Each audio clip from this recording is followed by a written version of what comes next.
Okay,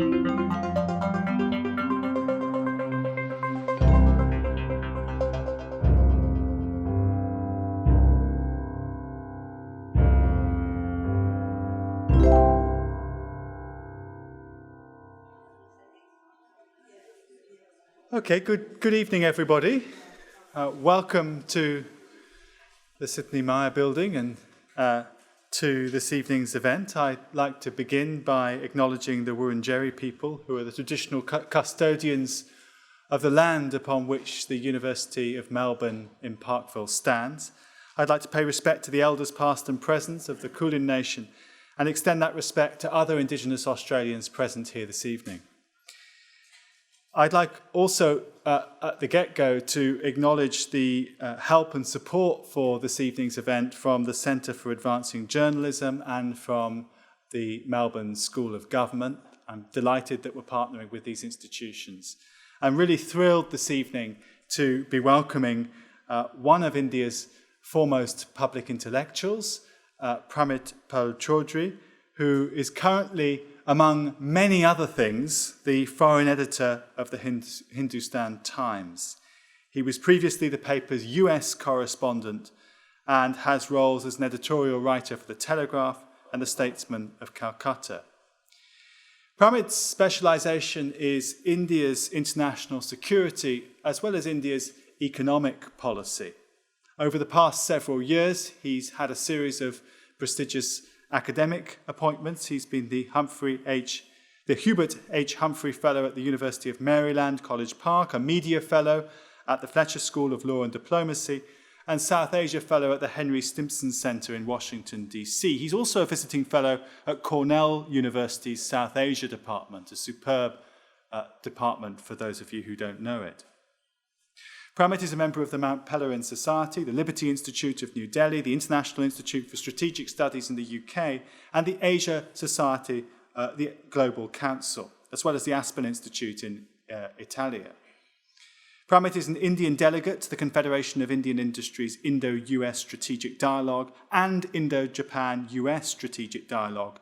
He also serves as a senior associate for the Rhodium Group and is a member of the Council of Emerging Markets, and was recently the 2006-07 Bernard Schwartz Fellow at the Asia Society in New York. He has a BA in history from Cornell University and has visited over 40 countries. We're really thrilled to be able to host an intellectual of Pramit's caliber, and particularly excited that Pramit Pal Chaudhuri this evening will be talking about a topic of such intense contemporary media, government, and scholarly interest. The title of Pramit's presentation is The Monk and His Mission, the Successes, the Failures, the Aims of Modi's Government in India. So without further ado, I'll pass over to tonight's speaker. Thank you.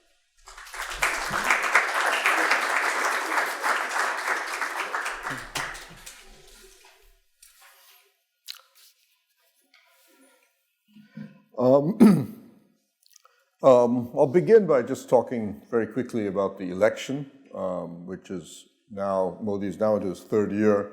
But I think it still helps to look back as to why exactly Modi was able to accomplish a remarkable electoral success in 2014. A success, I should add, that was actually, he got more seats in parliament than his own party had predicted, and an absolute majority in parliament for his own party, which is something that Indians had assumed would never happen in this century.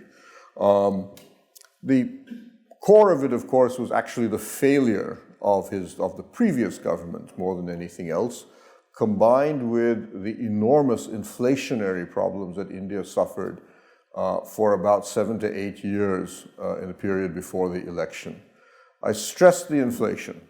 It's very important to understand that India was an outlier in the world economy at that point in having inflation, especially food inflation, well over 10 to 12% a year for something like 6 or 7 years running. And it's important to realize that in a country as poor as India, that is a huge source of public anger. And all the polling evidence that came out afterwards was very clear. Inflation was the number one killer. The second was the fact that the UPA government of Manmohan Singh, especially in the past 3 or 4 years, became so dysfunctional because of repeated corruption scandals and internal squabbling between the Prime Minister, his cabinet, and the Congress Party leader, Sonia Gandhi. Modi was also helped by the fact that the vote was extraordinarily splintered. Most Indian elections, the vote is splintered, but he was able to win with remarkably small marginal vote increases, especially in Uttar Pradesh, the largest state, a really large number of seats. So he won an absolute majority with just a little over a third of the vote. This is not to deny that Modi is an excellent campaigner. He was brilliant. He used social media to an extent that no previous Indian candidate had done. He's a very good speaker, especially in Hindi, in the public realm. But I think it would be very clear to say that when he was elected, it was partly because he was just seen, as almost anybody would have been seen, as a better alternative to his predecessor. And it's also important to realize, in a sort of faint echo of Donald Trump, he was seen as an anti-establishment candidate. Though while he came from one of the national parties, the BJP, the Hindu right-wing party, he had never served in Delhi, and his record was completely that of a state chief minister. And he was able to play this, that I am not part of a corrupt, dysfunctional elite sitting in Delhi. I'm part of a person who's been running a government at the grassroots level. And while he touted the concept of a Gujarat model, and there was no doubt that Gujarat, the state that he ran, was an economic success in many ways. It had other problems, especially on the social side. It didn't really matter, in my view. As long as he was not part of what was happening in Delhi, that was probably good enough for a lot of Indian voters. Having said this, Modi, since he has come to power, has laid out an extremely aggressive domestic agenda. And it is important to realize that, and I remember once speaking to him about, on another set of issues, and the team that I was with mentioned that what we were going to discuss was actually something set by the previous government. And Modi's response was, I have seen the notes of my predecessor, i.e. Manmohan Singh. I don't have a problem with anything that he wrote and said in terms of policy. He just never implemented any of this. I am about implementation, and I don't want to sit down and reinvent the wheel just for the purposes of being different. And he's been very clear when he talks to almost anybody that I don't have to sit down and develop a brand new agenda and change everything. He has added things to the agenda that he inherited, but he's been very clear that a lot of what I am inheriting and what I am doing is policies that go back, in some cases in India, to the 1980s. Policies that have been recommended in commissions, committees, white papers, and so on, and then nothing has happened with them. And among the most striking example of this is the use of the biometric identification system that now roughly 1 billion Indians now are part of, the Aadhaar system.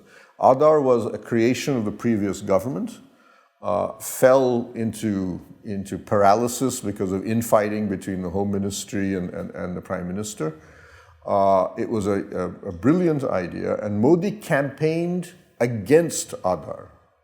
He believed that this was a policy that would effectively it was brought into some sort of a right-wing conspiracy theory about government invading your privacy and taking away too much information.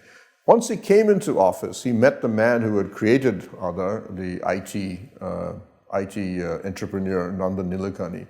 And after a 2.5-hour discussion, told Nilekani, actually, this is actually a very good idea.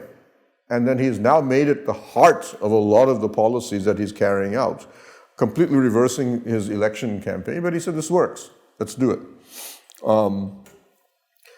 And I think this is very important to understand about him. He is very driven by what policies actually work on the ground. And he's quite happy to throw away bits of his ideology or what he has said before, if he thinks that this is going to be accomplished what he feels he needs to do on the ground in terms of his agenda. And what does he want to do on the ground? As a good politician, his number one concern, of course, is to win elections. But he's been very clear in his own mind and in both his public speeches and in private, that when he talked to his political aides, they said, look, this is a right-wing Hindu nationalist party. And we have an agenda, Hindutva, which is, if you wish, political Hinduism, which at its heart is an ideology that argues that the Hinduism as a civilizational construct has fallen into a period of bad times over the past several centuries. And this has to be revived as part of a larger national program. Modi definitely subscribes to this thinking. But it's very important to also understand that he understands that this can only be part of the means to which win an election.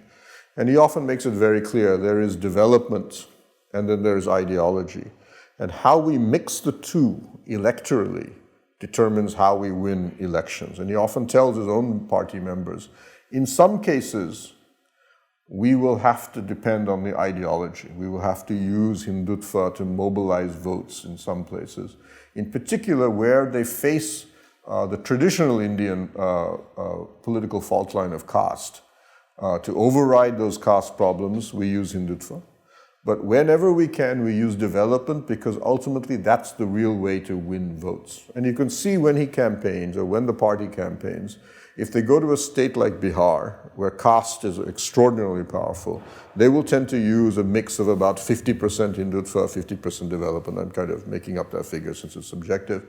But when they go to a place like Karnataka or a more developed state where caste is important but not necessarily overriding, he'll move it to a 70-30 mix. Or highly urbanized states where he knows that development is going to be crucial. One of the reasons I said the monk and his mission, and I'll try to make this important, Modi is ultimately, if people ask me, what is it in one line what you describe? I said, this is a failed monk, because that's what he is. His number one goal in life was to join a Hindu order, the Ramakrishna Mission, which is based in my home city of Calcutta.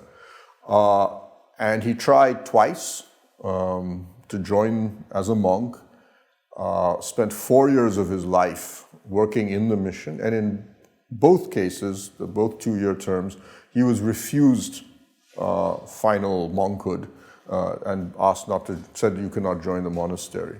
And the argument that his religious leaders, his religious gurus told him was that you are ultimately a man of action. You're not going to be sitting down in a corner muttering mantras to yourself. We've watched you. You're the person who has to do things, or in Hinduism is a karma yogi, a person who will get his salvation via good works, doing things outside of.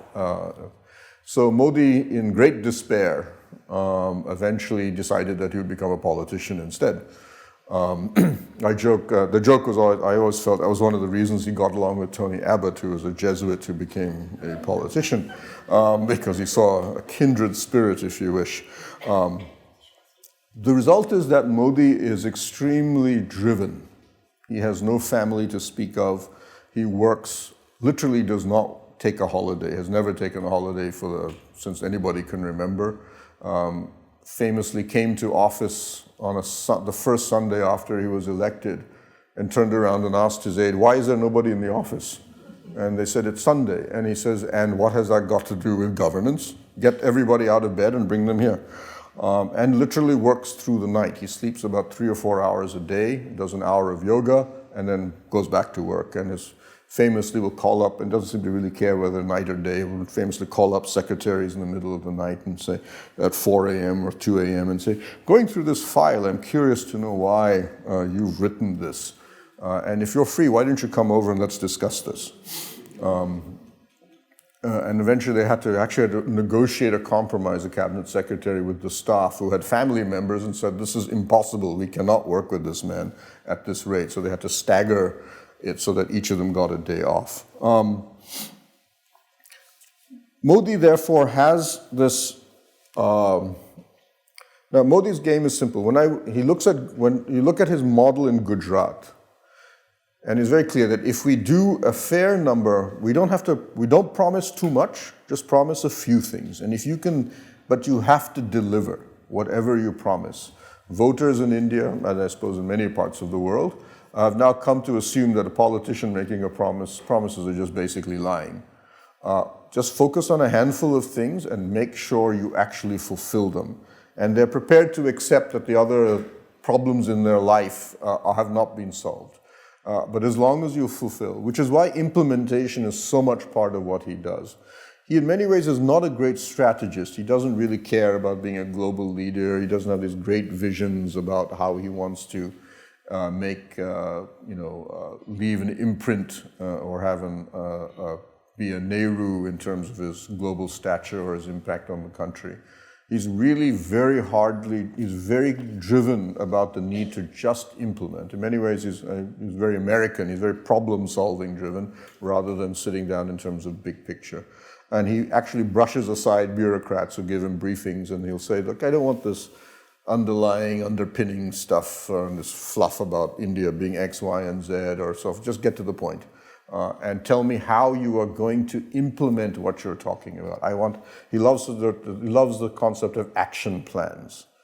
You give him a briefing, he'll say, yes, that's all very nice, but how do I get there? What is the bodies that have to be created? Who is going to be in charge? What are the laws and regulations that have to be changed? And it's not a surprise, as everyone may know, that he's obsessed with PowerPoints. He doesn't have time to read reports. He just says, give me a PowerPoint presentation and let's get on with it. The first 2 years of Modi, I would argue, were roughly divided into, or can be divided into, 3 periods, or the past 2.5 years, really. The first year, 2014, was, I would say, a period of hubris. He had swept the elections at the national level. He then won 4 state elections at a trot, or 4 major state elections at a trot, which is relatively unusual in India. Most often Indians like to split their ballots. And by the end of 2014, Amit Shah, his election guru, came to him and said, look, we have a great opportunity now. The Congress, the main opposition by the Congress, has been the traditional party, the natural party of India. It has always won the bulk of the vote share. It's now on the decline. More importantly, a large number of the regional parties, who have been the third force in Indian politics, are dying. The BJD in Orissa, Naveen Patnaik is widely believed to have Parkinson's disease. The Shiv Sena and the Akali Dal, they may be allies of the BJP, but they're both parties on their last throes, riddled with corruption, disliked by their original base. A large DMK is dying because the 2 sons of the founder, Karunanidhi, are fighting with each other. And even AIDMK's leader, Jayalalitha, we know is extremely sick. And a lot of these, and Mulayam Singh Yadav, the creator of the Samajwadi Party, is also on his last legs, and his sons and his uncle are all fighting for this. This means we have a potential to actually absorb a lot of space, political space, if we're prepared to go against these parties. And we have won, BJP had won in states that traditionally they have absolutely no chance earlier of ever doing anything. Like in my home state of West Bengal, the BJP under Modi won 17% of the vote, which was astonishing. The party had never gone beyond 3 or 4%. And they had won states in the south, vote shares in the south, which are beyond unusual. And for a while, Modi actually did dwell upon this idea of actually spending the next couple of years destroying and absorbing these parties and emerging with a sort of vote share percentage of, let's say, 40% or so on. That would effectively make the BJP party the natural party of India. It didn't work. It didn't work for 2 reasons. One, in the winter session of Parliament in 2013, he got 0 legislation passed, nothing. Why? Because the regional party says, well, if your plan is to destroy us, then why should we vote for you? You may have an absolute majority, but you don't have it in the upper house, and therefore, this sounds very familiar to Australians, I know, but you're not going to get anything through the upper house because we just simply saw no reason to do this. Second, of course, he lost 2 state elections subsequently, Bihar, where Nitish Kumar had as good a governance record, if you wish, as Modi did. And the caste equations in Bihar were so strong that Hindutva couldn't break that. And second, and I think the real challenge, was the rise of a completely new party, the Aam Aadmi Party, AAP, which swept the polls in Delhi. Delhi is a city that had been considered virtually there were only 2 parties earlier, Congress and the BJP, and much to the shock of the BJP, they lost Delhi completely. And both of these states, both Delhi and Bihar, had voted for Modi at the national level. And AAP was a particularly interesting challenge because AAP was in fact a Modi light party. It was run by a man, Arvind Kejriwal, who argued, I'm not part of the existing establishment. I am the party of anti-corruption, of public service. But he made one clear distinction between himself and a nationalistic party, but one clear distinction between him and the BJP. He was not a Hindu party. This was a party that said that we have no issues with Muslims or non-Hindus. And we are a party that is secular as far as its approach to religion was concerned. So we saw then Modi switch in the first half of 2015. He begins to say, okay, we now have to cut compromises. And a simple example was, as I mentioned, West Bengal. The original plan had been to trigger a rebellion within the Trinamool Congress, which was the largest party in West Bengal. Use a corruption scandal, a chit fund called Sharda, to destroy or at least discredit the then the leader of the Trinamool Congress, and use various other means, normal political dirty tricks to slowly bring that government down and position itself. He surrendered all of those. This Sharda examination was given up. Mukul Roy, the man who was supposed to lead the rebellion, was sacrificed and sent into the wilderness. And he struck a deal with the Trinamool Congress. And over the next 6 months, they slowly rebuilt an alliance structure with a lot of the regional parties who originally they had planned to absorb or destroy. So then we start to see legislation start to happen.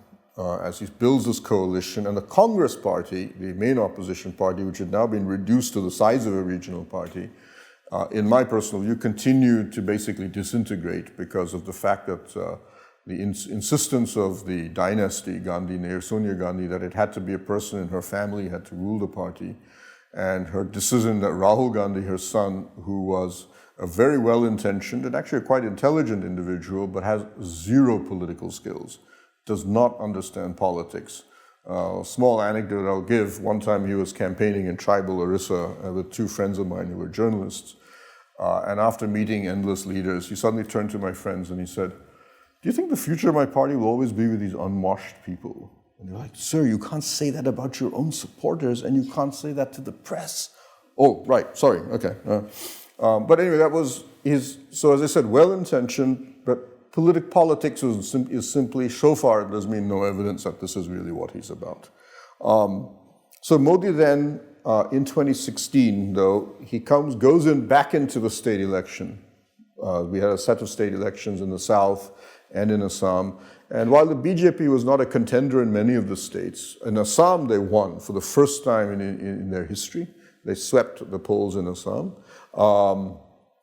And more importantly, the Congress did awfully. They lost everywhere, except in Pondicherry, which, if you know, India is a tiny little city-state on a beach and not considered normally a bellwether for anything in India. And as a consequence, Modi felt that again the political momentum had come his way. And again, the polling evidence as his own standing, forget about the BJP standing, was staggering. We had polls in India, even the lowest figures are giving him an approval rating of 67%. And the last one, which was done by the Pew Foundation, Pew Research Center in Washington, it just came out recently, gave him an approval rating of 81%. And across genders, rural, urban, regions, and age groups, it didn't really make much difference. There was just basically a 10 or 15% shift in them. But broadly, his standing within the political popular level was really quite remarkable. And partly, as I said, not only because of what he was doing, but I think to a large extent because there was no serious opposition on the other side.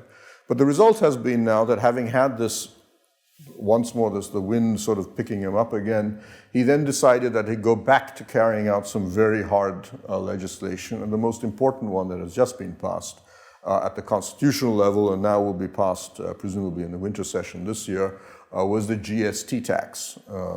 Since Australia has gone through this already, you'll know what it is. It's a national sales tax which will be designed to wipe out a huge number of small state and local taxes which had bedeviled, at least in India, the manufacturing sector and a lot of our economy.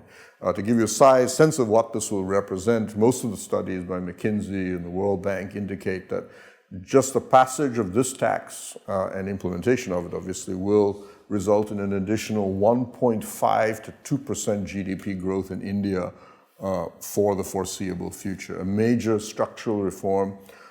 For a long time, while it had been part of the reform agenda of India, nobody had had the strength to pass it, partly because it required a constitutional amendment, and Modi was able to get it through. Even his own advisors had opposed him on this, saying that this is simply a dangerous reform because it's going to cause chaos for the first year, and it's better you wait till after the next election. Do it in your second term, do it in your first. And after the state elections, as I said, he won 2016. Modi said, let's go ahead and do this.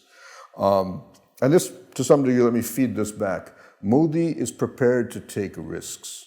And this goes back in many ways to his monkhood, that I'm not here just to win elections. I am here to make big impacts on this country. I need to do these. And he'll often use a cricket standing with his bureaucrats or his politicians. We bat on the front foot, and it doesn't matter if we expose our wicket. We are prepared to take risks. I know on the foreign policy front, for example, we are trying to get into the nuclear suppliers group, an esoteric international non-proliferation regime. And even despite the fact that his diplomats warned him, we are almost certain to lose because of Chinese opposition. And our chances of getting through are very slim. He says, well, you think it's good for us? Go ahead and try. Doesn't matter if we lose. It's okay. Indian voters are not going to vote on NSG membership. But we shouldn't be scared to take those risks. And it's one of the key interesting things that when I talk to bureaucrats who work with them, he said, this man just says, take it. Don't worry about the risk factor. Make it a calculated risk. I mean, don't go just jump off a cliff for any reason. But go ahead and don't be scared. And it's partly because he has so much political capital, obviously. But partly it is this mission that he has in his mind that I'm not going to be just a normal politician. I'm going to leave a mark here.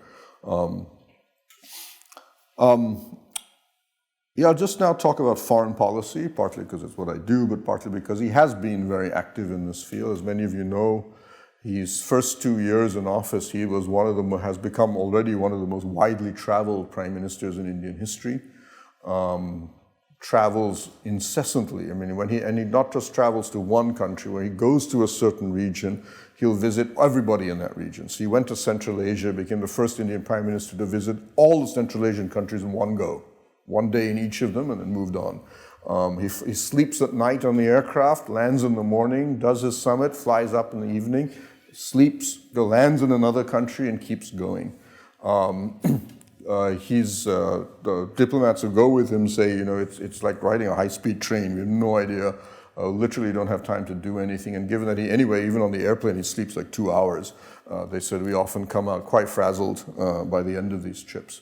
Why did he do this? The first one, and it's important to realize this, is not just about ego. This is about foreign investor confidence, is the number one reason he went.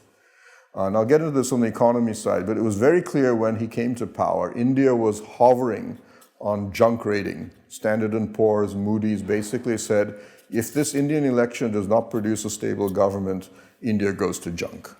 Because the economy is tatters, your fiscal deficit's out of control, there's simply no way that you as an economy, in many ways the fate to some degree of what happened to Brazil, for example, was something that was really in the background for India. And so it was very clear, his own age told him, you've got to get out there and show not just the fact that you've won an absolute majority, you've got to go to the rest of the world, talk to investors, talk to governments, and make it clear India's back in business. And that's what he did. He went off, and if you visit all of the visits that he made, he spends as much time on Wall Street as he did as he did in Washington, and endless meetings with investors and so on to basically say, look, I'm here and I'm ready to do. And each time he's kept keeping them happy. He's done the GST reform, was considered something. Whether or not it actually works properly is a different story, but the point is for investors, it's very clear this is a government can do things. That's more important than almost anything else. But I'll just point out that for him, when I met Modi at a reception soon after he was elected, and I had a discussion with him about his foreign policy priorities, And among other things I said to him, I had two key questions. I said, why are you choosing Bhutan as the first state visit of your prime ministership? And he said, the small neighbors of India are my number one priority. Nepal, Bangladesh, Sri Lanka, he says, I have visited these countries when I was young, and it bothers me, deeply bothers me, they don't like us. We have to change this, and if there's nothing else that I will accomplish, I will want to make sure that this is transformed. And he has visited. Not only that, he visited almost all of them. He's also gone down to a lot of the Indian Ocean islands, Seychelles, Mauritius, places that Indian prime ministers haven't visited for 20 years. Second, which was, in my view, the big shift, and again, part of his pragmatism, was the relationship with the United States. When he came to power, he didn't like America. As some of you may know, there was anti-Muslim riots in 2002 when he just became chief minister of Gujarat. And the West in general imposed a visa ban on him. And since then, he had had no relationship with the United States other than basically bickering between him. And it was not a good relationship by the time he became prime minister. And when he was campaigning, a lot of his advisors had told me there will never be an Obama-Modi summit. This prime minister and Washington have nothing to do with each other. We'll have a New York-New Delhi relationship, i.e. it'll be an economic relationship, but nothing on the political level. But by August of 2014, soon months after he was elected, the announcement was made, or July actually was announced, that he was going to meet Obama in Washington.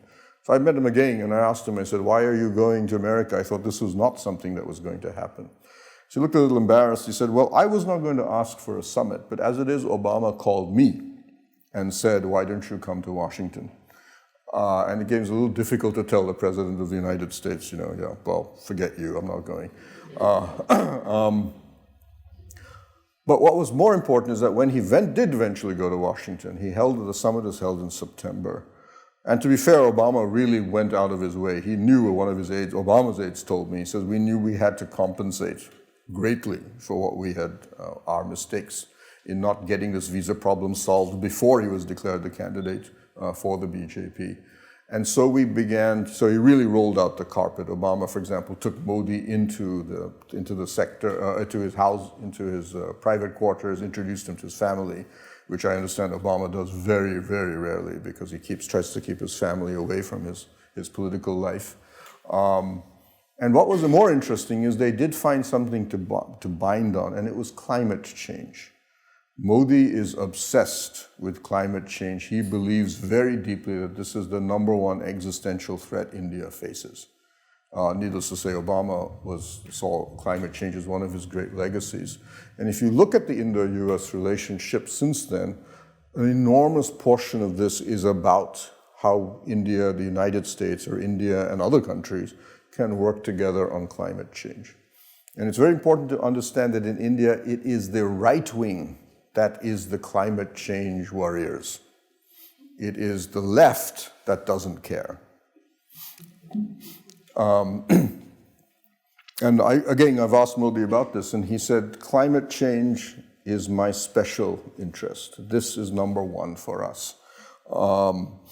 So the only other portion I'll mention on this is China, Pakistan. And I would argue Modi came in with a certain naivete about both countries and the belief that, in effect, all you had to do is get a good trade relationship, an economic relationship, other things would follow. Pakistan, obviously, that does not happen because Pakistan, the military controls that country and they're not interested. China has proved to be much more difficult. That itself is another lecture, but China has basically indicated while they're happy to do trade and investment, they have other fish to fry, notably their relationship with Pakistan, which have gotten in the way of that relationship. And it's not hostile, but it is effectively stuck in limbo. Finally, I just now talk about the economy. Now, Modi's great accomplishment as far as the international community is concerned is that he has, among all the emerging economies in the world right now, India is probably the fastest growing compared to Russia, Brazil, which are effectively negative, China, which is slowing and depending on who you talk to, is probably growing at about 5 to 6%. India is definitely growing at least at 7, and official figures are now at about 7.5, 7.6. But it is definitely growing at a rate faster than almost any other emerging economy, except possibly Vietnam.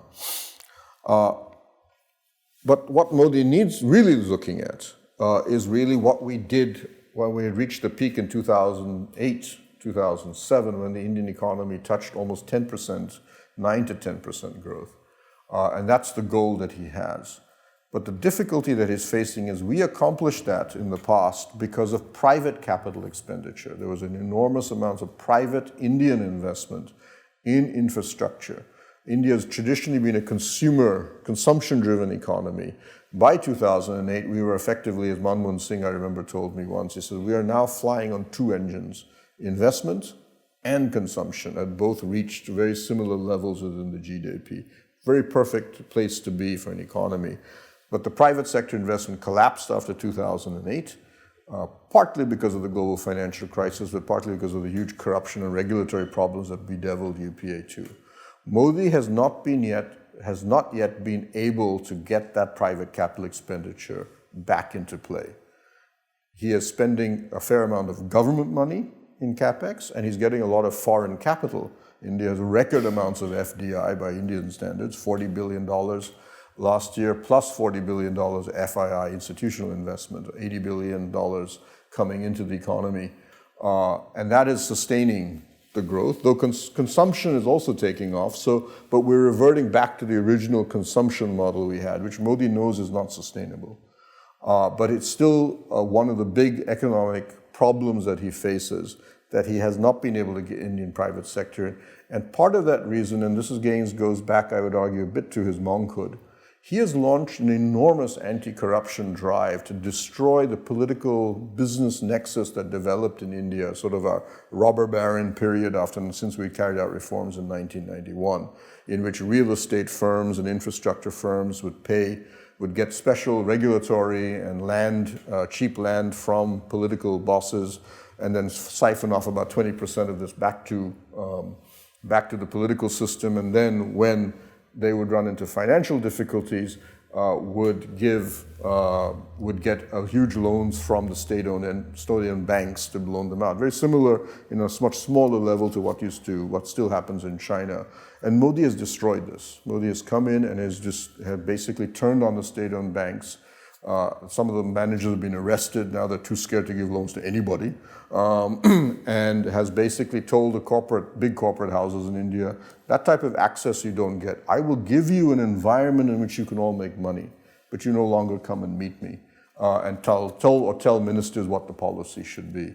This has been remarkable. And if you look at Transparency International, Economist's Crony Capitalism Index, India has just been plunging on that level. And anecdotally, as a journalist, when all of us have talked to big businesses in India, all of them say, at the top level at least, nobody's asking for money anymore. And I think it's partly, as I said, it comes a bit out of his monkishness, but it also comes out of, and I stress this, because it undermines the financial underpinnings of all the regional parties, which are slowly, as I said, continuing to crumble. So it has a political gain for him as well. So this continues to, however, be his biggest problem, because private capital expenditure in India is partly, not completely, we don't know because nobody's got the exact figures, is partly not coming into the system because they're scared of the anti-corruption campaign. In other words, these two policies are now effectively running into each other. And it's going to be one of the big things that he's going to have to face over the next 1 year. Do I allow a degree of crony capitalism back into the system?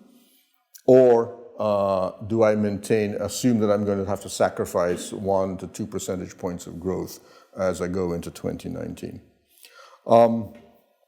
So I'll leave it at that and open it up for questions.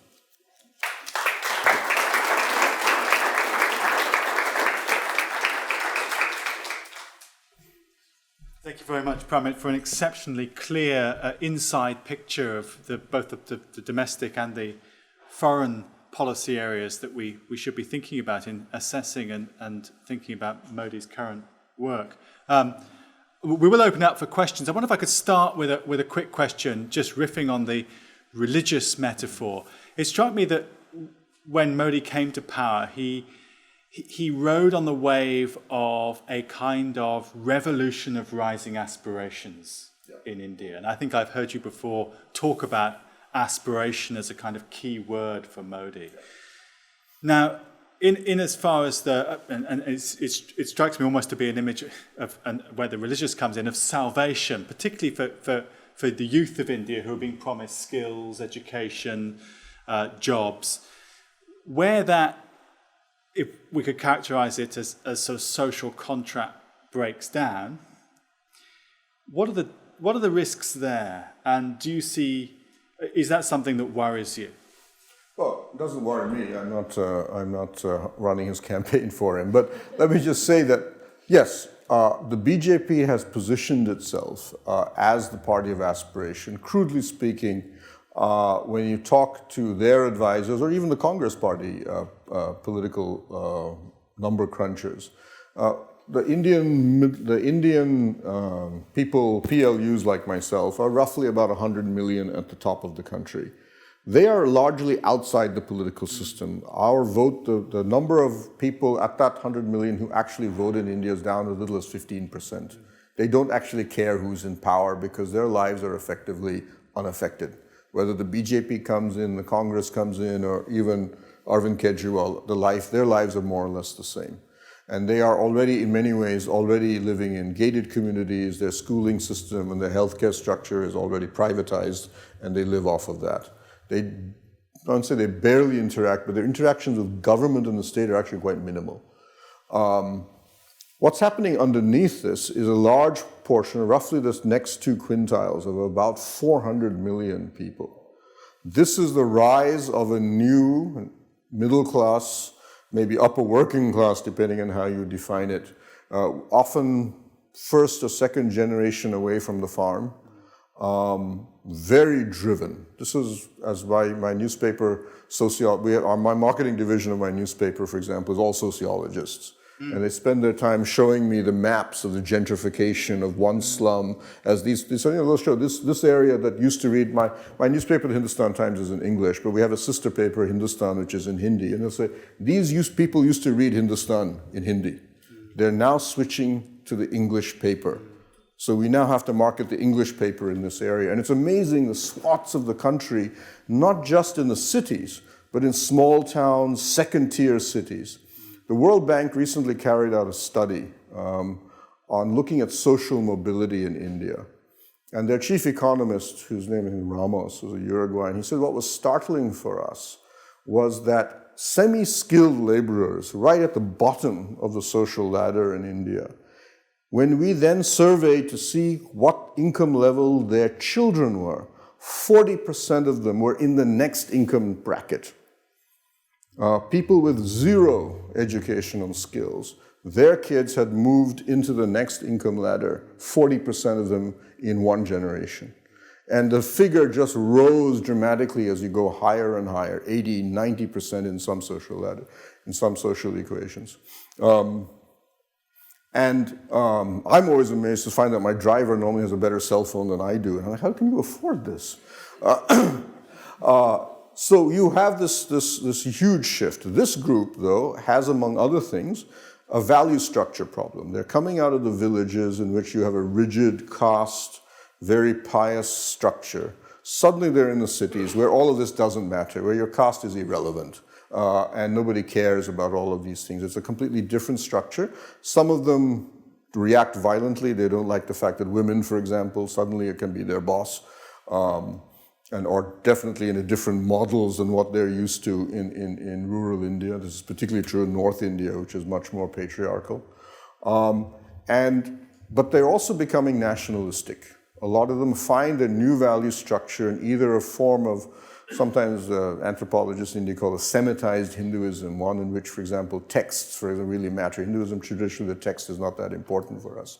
But the form of Hinduism, which is much more rigid, that is much more different from the rural, much more flexible rural Hinduism that traditionally Hinduism has been about.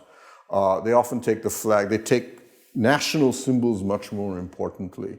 I remember once talking with a national security advisor, former national of India, And he was telling me, he says, yes, I met a group of MPs of this kind of background. And what struck me after a while, they take men in uniform very seriously, he said. It was something that I never used to. I mean, for them, it was just part of my life, but it wasn't real. But they took this very seriously, that these are men in uniform.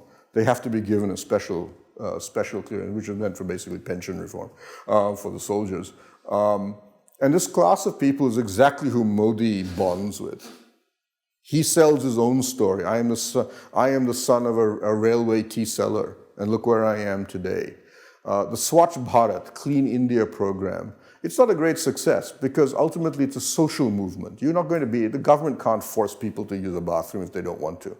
But what it is really a message, and incidentally, in the polling evidence we have at least, that is the most popular program in the country among poor people, because what he argues is that you live in filth not because you want to. You live in filth because you have no choice. And I take that seriously. It's not just a question of your money or your wealth, it's about your dignity. And poor people like this. This is a politician who, instead of just coming and saying, oh, you're living next to a sewer, what's your problem here? I'm going to give you some money and I'll be happy. He says, no, this is a problem. The sewer is a problem. And he is remarkable. I mean, he has a team of remarkable, I mean, talk about our sociology, his sociological team is really beats out in my newspapers hollow. Huge, complex computer models about the Indian population and what's going, and they're always going out and getting data. Now, it's interesting, I would argue Rahul Gandhi understands this. Rahul Gandhi, one of the reasons why he fights with his mother is exactly this, that this bunch of old Congress leaders that we depend on are corrupt, useless, and despised by half the population. And this is a young country. We have to change this. But the problem that he faces, his mother says, and who are you going to replace this with? Because you don't, and that's where his lack of political skills is an issue. He doesn't have the ability to create that cadre that Modi has done because he hasn't actually run anything. Yes, Rahul Gandhi is the BJP's best weapon, isn't he? Sir. Sorry, I arrived a little late, so you may have covered it, but it picks up your question of filth, of symbols. The Clean Ganga program, so a huge infrastructure project to clean the Ganges. Firstly, how is it going? And secondly, I think in terms of GDP impact, for health and obviously other things, it will have a huge impact. Could you tell us a little bit about that and how that's going? Well, they have a plan, but the Ganga plan, as you may know, the original Ganga plan was actually by Rajiv Gandhi, who actually had announced this plan right at the beginning. Modi is very clear that this is, again, something that is on the long term going to be an aspirational issue, because to get the first problem that they face right now, which was also the original problem, is that the management of the Ganga is about 18 different government bodies at the state, municipal, and central government level, all of whom fight with each other like crazy. And so for him, the game is really, first I have to get as many state governments on board as possible. And he slowly, particularly if he wins the Uttar Pradesh election coming up next year, he'll be about 60% of the way there. It's a long-term project. I don't think that much has happened. I think more of the planning has come in rather than the actual implementation. And in particular, some states like Haryana, he will have a lot of battles to get the farmers whose fertilizer excess and the big leather industries and so on. But what has been interesting is the BJP has been slowly building up community support along the banks of the river. And what has been interesting for me at least, is that they've been using the temples. They've been using the religious community leaders in a lot of these places to come out and support. As somebody in the government told me, he said, what we recognize is that people don't trust the government. So the government may come in and say, hey, close this tannery down, we'll recompensate you. They say, yeah, ignore the government, we'll go ahead and do what we want. But they still trust their religious leaders. So if you bring them on board and they say, this is a good idea, and they tell their congregations, the government's going to be doing this, it's a good idea, do this. And it's interesting for secular India, it's very unusual. It's something that we traditionally have not done, in which we mobilize the religious structures of our society to mobilize around this. And obviously Ganga, because it's a holy river, is something that they're prepared to do. But as I said, for now, it's still, I don't see much actually happening on the ground. But it's almost certainly, given the immensity of the problem, it will take a very long time to do. There's several other questions, but Yep. yes, so if you could try and keep the questions brief. And Pramit, I'm aware now there's about 7 different hands, so if you could try and give very quick answers, then it'll, in the interest of democracy. Yeah. Sure. I got a question on foreign policy. How much credit do you think Sushma Swaraj should get for what's been happening in terms of the foreign policy? And the second full question, who do you think is his successor when eventually Modi retires or whatever happens? His successor? Yeah. Is he thinking about along those lines? I think it's pretty clear he's expecting at least a second term. And at present, as they say, a week in politics is a long time. But there's really no sign of anybody challenging him. But if you're looking at 2019 and then another 4 years, 2024, my guess, though, whatever else will happen, it'll be one of the chief ministers, the BJP's chief ministers, who will take his place. One of the BJP's strengths versus the Congress is that they have a larger cluster of chief minister level candidates. People like Chauhan, Raman Singh in Chhattisgarh, but by 2024, who knows is going to be there. Maybe Vasu in Rajasthan. All of whom are trying very hard to do exactly what Modi did, to show that they have a model of development in their states that they can then project at the national level at some point. But 2024 is so far ahead, and frankly, who knows, Modi may go for a third term, in which case, this is, almost so far in the future, I wouldn't be able to even pretend to guess who would be chief minister at that point. Yeah. But I'll just say about Sushma, I don't give her any credit at all. She has been very clear that this is a punishment posting for her, right? Remember, she was the last member of the Advani-Vajpayee faction to eventually grudgingly accept that Modi should be the prime minister. She fought tooth and nail even during the election campaign to try to stop him. But she was too powerful a leader to ignore, but she wanted a position in a domestic portfolio to build up her portfolio. Modi doesn't trust her, and gave her foreign ministry because they just to spend her time overseas. And she's been very clear that she doesn't like this. And I remember one time, the person who's run the foreign policy right now is the foreign secretary, Jai Shankar, with Ajit Doval, the national security. But at one point, I remember journalists asked Sushma, how are you taking the big picture foreign policy, X, Y, and Z? And she said, and she could see, she was like, I don't know, ask the foreign secretary. He runs everything anyway. Yeah. I was wondering if you could please talk about the increased hostilities in Kashmir, which have obviously kind of... Well, the increase in hostilities in Kashmir actually go back about 2 years ago. We've been seeing a slow and steady increase on the line of casualties on the line of control and some incidents in Kashmir.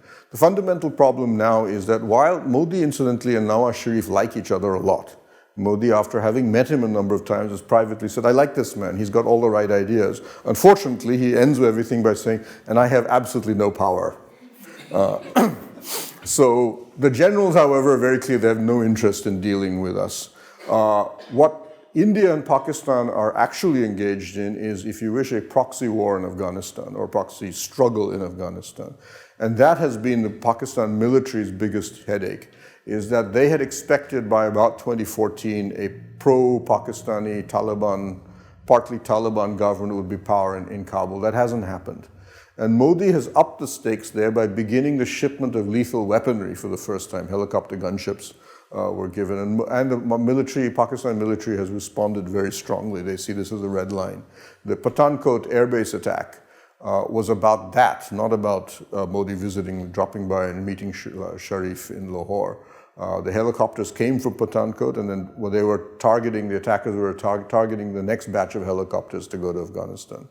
This has produced a sharp divide, or begun, you can see the increase in conflict on Kashmir, along Kashmir, starts roughly at about this point, and has been escalating ever since. Now, the present past 2 months of rioting in Kashmir has then added fire, if you wish. That's largely a domestic issue. When Uri then happens, it was part of this escalation that takes place. The big shift that takes place after the Uri attack is that Modi then decides that India carrying out a retaliatory strike against Pakistan is actually quite common. But as you may know, to make it public was the big shift. And then to basically challenge the Pakistani military, do you want to escalate this? And part of the reason why India did this is, I think, important to keep in mind. The country that is now trying very hard to dampen Indo-Pakistan fires is not the United States, it's China.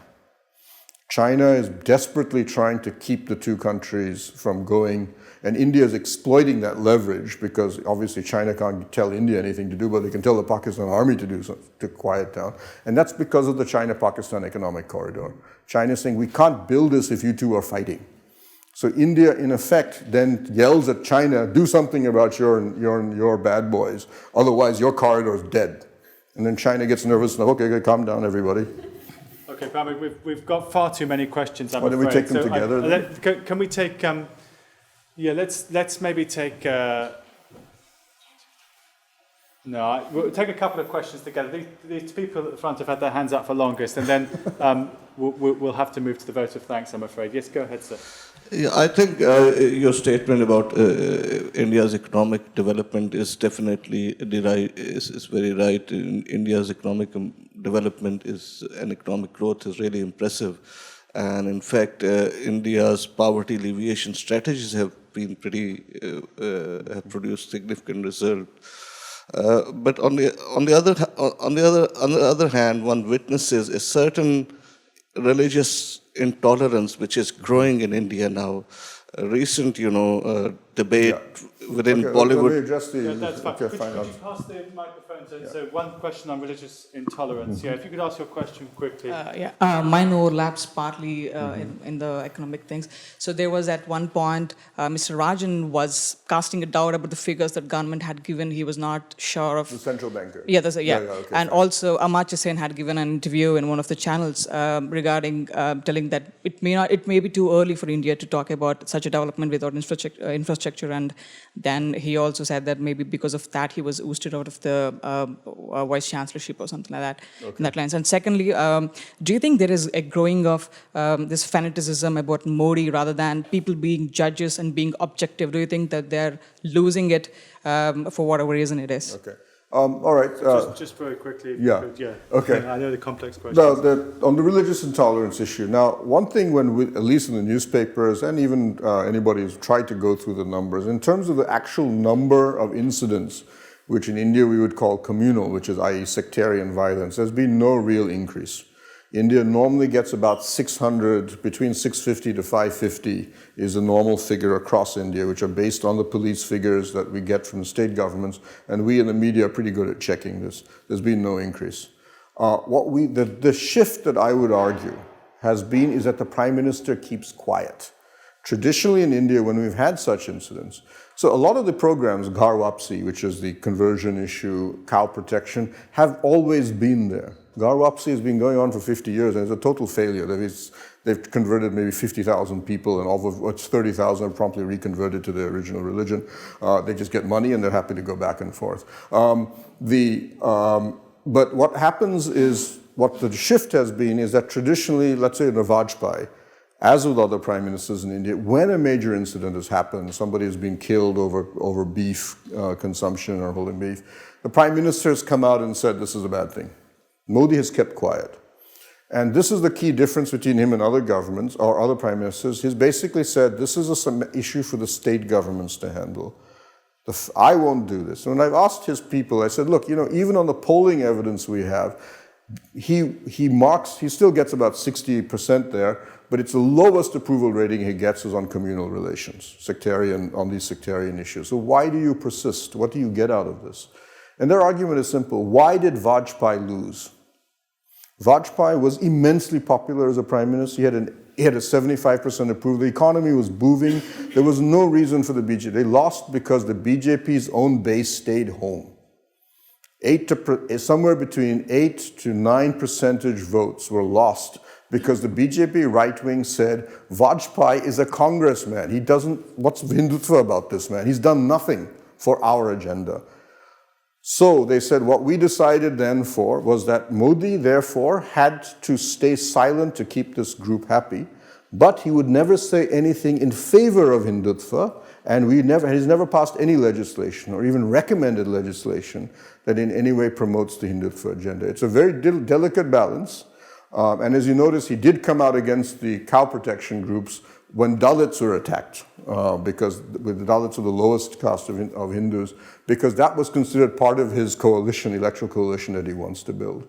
But basically he said, let the state governments handle this. So it's the BJP state governments that in effect have been left. And I would roughly argue that the state governments that have done the worst are the ones which have new chief ministers. Fadnavis in Maharashtra, Qatar in Haryana. Why? Because they don't understand how to control their right wing. MP, Chhattisgarh, and Rajasthan, where you have relatively well-established chief ministers who have done a better job in controlling this. Rajan, there are two agendas that the central bank has, which occasionally will run into the problem with the government. One is the question of interest rates, and Rajan was a fiscal hawk, and he was very clear that you had to bring the inflation rate down to 4%, and he maintained a very high interest rate level. I mean, given what the world standard is right now, in India, a mortgage rate is 10%, which is one of the highest in the world. The government obviously not so happy with this, but Rajan didn't have a problem with Modi on this. Modi is a fiscal conservative. And he was very clear. Rajan has publicly said this and privately said that Rajan said, the biggest supporter in the government for my policy on hard monetary policy was the Prime Minister. He accepted that we have to bring the inflation rate down to 4%, and after that, we can get sustained growth for 10 years, which is exactly what so-called Rangarajan model, referring to C.V. Rangarajan's, one of the earliest central bankers. Rajan's problem, I would believe, was another issue, was the non-performing assets for Indian banks and the state-owned enterprises. He wanted to drive this harder and harder, bankrupt, if necessary, a large number of Indian companies to end the moral hazard that he believed was inherent in the fact that Indian banks were being forced politically, had been forced politically, to bail out these companies. And my sense was, I'm not too sure about Modi, but definitely in the finance ministry, there was a belief that this was going too far. India could not afford to have giant companies like SR, Lanco, GVR, going into bankruptcy without massively distributed economy. And you'll notice that Rijit Patel, the new RBI governor, is maintaining the interest rate targeting at 4%. That's baked into the system. But he's also saying that on the non-performing assets, let's do an asset reconstruction company and move these assets off the bank's books and stick them into a company and then slowly wind them down, possibly with some recapitalization later, which is a more traditional way of doing it, but definitely not what Rajan wanted to do. I'm afraid we do have to end. I'd like to invite Professor John Longmore from the Melbourne School of Government to end proceedings with a vote of thanks. John, please.